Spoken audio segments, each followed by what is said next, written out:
Hi friends, welcome to 90s ஜெனா channel. நம்ம இன்னைக்கு திருநெல்வேலி சைடு பண்ணுற மாதிரி எள்ளு பொடி டேஸ்ட்டாக எப்படி செய்யலான்னு பார்க்க போகிறோம். இந்த பொடி செய்கிறதுக்கு கிட்டத்தட்ட 100 கிராம் அளவு எள்ளு, கருப்பு எள்ளு எடுத்திருக்கேன்.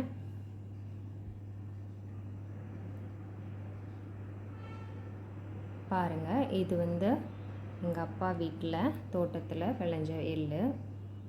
கொஞ்சம் பெரிய பல் பூண்டு 2 அல்லது 3 யூஸ் பண்ணிக்கோங்க தேவைக்கேற்ப. நான் இன்றைக்கி 2 பல் யூஸ் பண்ணியிருக்கேன்.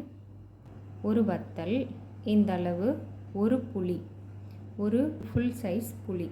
இதை நல்லா உருட்டி வச்சோன்னா ஒரு சின்ன நெல்லிக்காய் சைஸ் வரும். இந்த அளவு புளி எடுத்துக்கலாம்.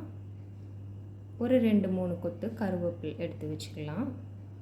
இப்போது அடுப்பில் ஒரு பேன் வச்சுட்டு அது சூடானதும் எள்ளை சேர்த்துக்கலாம். அடுப்பை ஹை ஃப்ளேமில் வச்சுட்டு எள்ளு பொரிஞ்சு வர தண்டியும் வெயிட் பண்ணலாம்.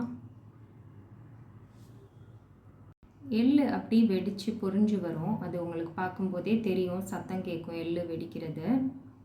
எள்ளில் நிறையவே சத்துக்கள் இருக்குது. அதனால் கண்டிப்பாக எள்ளு ஏதாவது விதத்தில் நம்ம சாப்பாட்டில் சேர்த்துக்கணும். அது எள்ளு பொடியாகவோ, எள்ளு துவையலாகவோ, இல்லை எள்ளு உருண்டை, இந்த மாதிரி இல்லை ஃப்ரூட் சாலட் சாப்பிடும்போது அதை சாலட்டில் ஏதாவது தூவி விட்டு அந்த மாதிரி கண்டிப்பாக எள்ளை சேர்த்துக்கணும். பாருங்கள், இந்த மாதிரி கைவிடாமல் கொஞ்சம் வறுத்துக்கிட்டே இருக்கணும். எள்ளு வறுக்கும்போது கொஞ்சம் கவனமாக வறுக்கணும். பக்கத்துலேயே நிற்கணும். வச்சுட்டு எங்கேயாவது போயிட்டோன்னா எள்ளு மொத்தமாக கரிஞ்சிரும். அப்புறம் எள்ளு பொடி ரொம்ப கசப்பாயிரும். எள்ளை கறியை விட்டுறக்கூடாது. கொஞ்ச நேரம் வறுத்ததும் நம்ம எடுத்து வச்சுருக்கிற வத்தல் சேர்த்துக்கலாம். நான் காரத்துக்கு ஏற்ப ஒரே ஒரு வத்தல் சேர்த்துருக்கேன். என்னோடய குழந்தைங்கள்லாம் சாப்பிடுவாங்க, ரொம்ப காரம் வேண்டாங்கிறதுக்காக ஒரு வத்தல் சேர்த்துருக்கேன். நீங்கள் உங்கள் காரத்துக்கு ஏற்ப எவ்வளவு தேவையோ அவ்வளோ சேர்த்துக்கோங்க.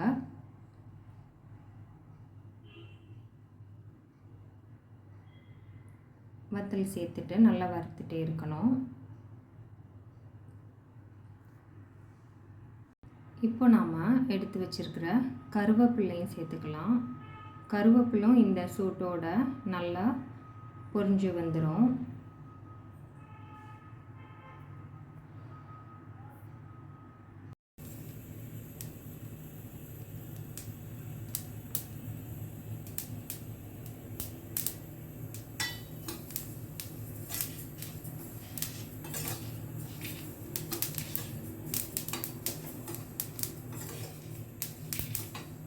பாருங்கள், எள்ளு பொரியிற சத்தம் எப்படி கேட்டதுன்னு பார்த்தீங்கள்ல. இந்த மாதிரி சத்தம் கேட்டதும் கொஞ்சம் எல்லா எள்ளும் பொரிஞ்சு வந்ததும் உடனே அடுப்பை ஆஃப் பண்ணிவிட்டு இந்த எள்ளை வேறு பிளேட்டுக்கு மாற்றிக்கணும். அப்படி வச்சிட்டோன்னா எள்ளு அதே சூட்டில் கரிஞ்சு போகிறதுக்கு வாய்ப்பு இருக்குது. அதனால் டக்குன்னு வேறு பிளேட்டுக்கு மாற்றிட்டு ஆற வச்சிடலாம். பூண்டு புளியெல்லாம் சேர்த்து வறுக்கணும்னு அவசியம் இல்லை. ஃபைனலாக சேர்த்தாலே போதும். ஃபஸ்ட்டு நம்ம இந்த வறுத்து வச்ச எல்லாத்தையும் மிக்ஸி ஜாரில் சேர்த்து ஃபஸ்ட்டு ஒரு சுற்றிட்டு வந்துடலாம். உப்பு, பூண்டு, புளி எல்லாம் ஃபஸ்ட்டே போட்டு அரைக்கக்கூடாது. ஃபஸ்ட்டு நம்ம வறுத்து வச்சுருக்க எள்ளு, கருவேப்பில், வத்தல் அதை மட்டும் சேர்த்துட்டு ஃபஸ்ட்டு அரைச்சிக்கலாம்.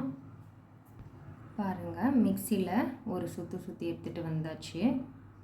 பாதி அரைப்பட்டுருச்சு. இப்போ நம்ம எடுத்து வச்சுருக்கிற புளி, பூண்டு இதெல்லாம் சேர்த்துக்கலாம்.